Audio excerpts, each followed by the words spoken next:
That autumn brought spider webs that stuck to your face whenever you went outside.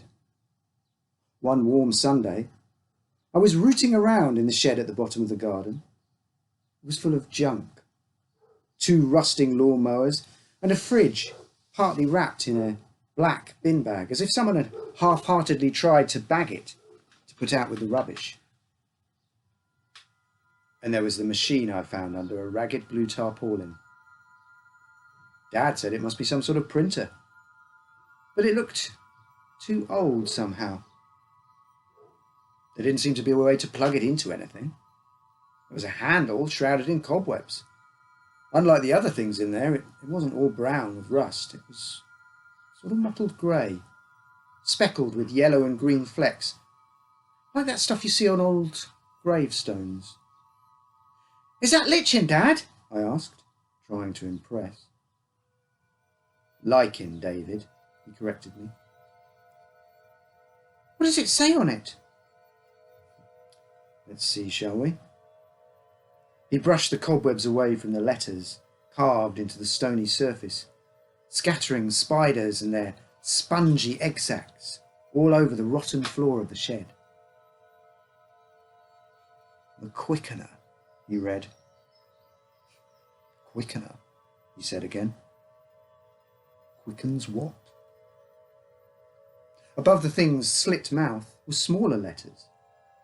His finger traced them. His pointing finger was long and sharp, but now it looked blurred by the bits of web sticking to it.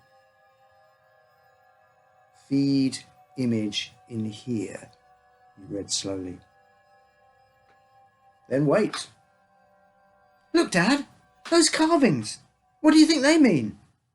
He frowned then and said, "I've no idea, David." "Have you ever seen it before, Dad?" "No, never seen it." His voice was curt. He stared at the symbols for a bit longer, then said, "Time for a tea break, I think, mate. All this dust is making me feel rather thirsty." The chumminess act usually meant there was something he didn't want to talk about. Over the tea and biscuits, I asked him, "Do you think Mum would like to see it? The quickener?" He paused in the act of dunking his digestive. "No, mate." "Would she ever come out of her room?" He put the half-soggy biscuit down. "People respond to grief in different ways, son. Me, I prefer to keep busy. Mum's not like that." "Is that why I'm not allowed in there to see her?"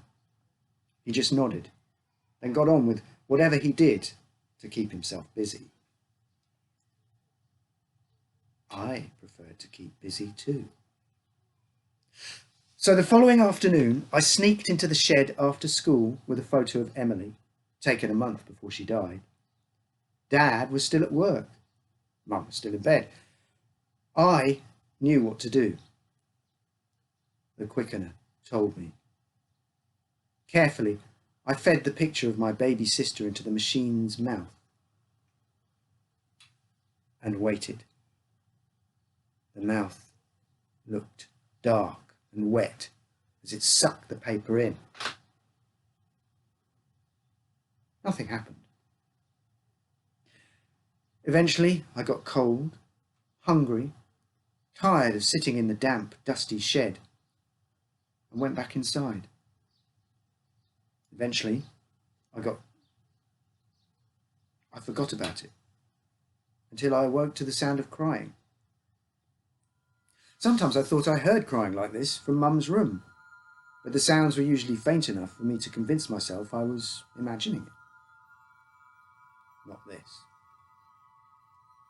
It was drifting into my bedroom through the open window, which looked out onto the garden.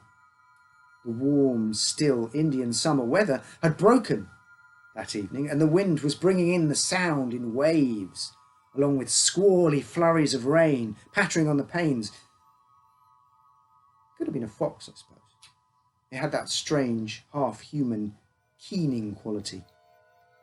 but I knew it was a baby. I knew it was Emily. I peered out through the curtain and saw the flickering white line of torchlight in the thin slit left by the shed door in the darkness. I noticed that Dad's boots were not in their usual spot by the back door. I put my own boots on and walked slowly out across the darkened garden towards the shed. The noise of crying was a rope guiding me through the wet, howling blackness. It was just the way Emily had screamed in the days and nights before they took her tiny corpse away. I wondered if Mum was awake and listening to the noise. "David," said Dad, when I finally opened the ramshackle wooden door, his voice hoarse. But all I could see was Emily, or something that looked just like her, cradled in his arms. By now the screams had reached fever pitch, enough to wake the dead. It seemed as if the shed's flimsy panels were shaking with them. And yet there was something not quite right about her. And it wasn't just that her face was red and blotchy from crying. My father could see the confusion and unease in my face. He rocked the baby until it was quiet, and then explained, "It's not Emily." He paused, sighed. "It's a copy, mate. I might as well tell you now. I tried making a few myself just after she died. This machine, it's some sort of weird 3D printer. But it can print things that are alive from 2D images." Or things that were alive. He must have done the same as I did, then covered the machine up again, under the ragged blue tarpaulin, left it to the spider's webs. Pretended not to know what it was when I found it. Said he'd never seen it before. "I'm sorry," he added. "I should have told you the truth from the start." He'd lied to me. I'd suspected it from the way he'd been acting when we discovered it. But I still remember the empty feeling of disappointment in the pit of my stomach.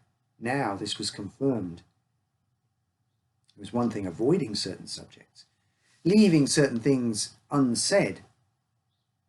But this level of deception from him was a new one on me. "I knew what you'd been up to," he continued, "when I saw the photo was missing." He pulled the soggy photo from the machine's maw, wiping sticky fluids off it from the back of his coat sleeve.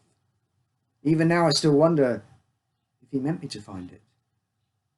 "Still," he continued, picking up the baby, "you've done a better job than I did.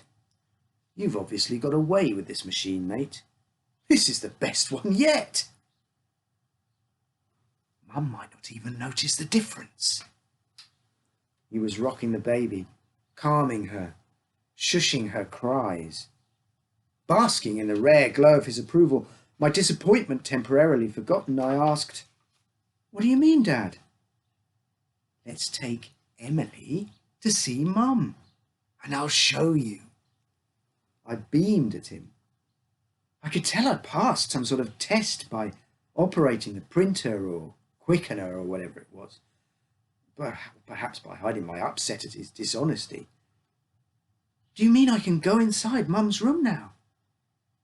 "I think you're old enough now, son. Here, you hold her."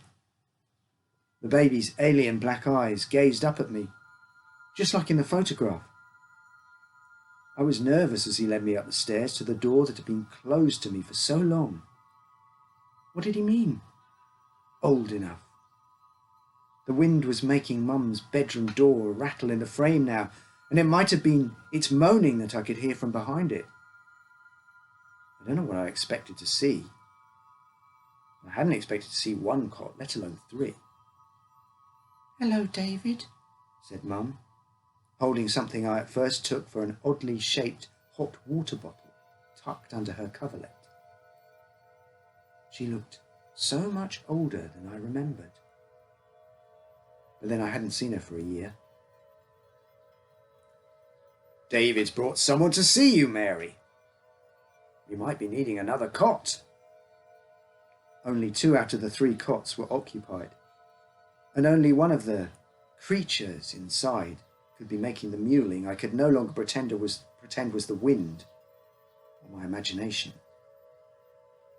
The face that had a mouth was kind of lopsided, as if it was built out of poorly lined up tears in a many-layered wedding cake that had gone wrong. The other one didn't have a mouth, or even a face. It was just a pair of legs, really. Above these, it dissolved into a jumble of fleshy spaghetti, a pink 3D version of the angry black scribbles I used to draw. The third cot was empty. "Sorry, mate, I should have warned you about this," said Dad, studying my reaction. "Some of the copies I made must have been corrupted or something." He directed my eyes with his look to where the hot water bottle was writhing under Mum's coverlet.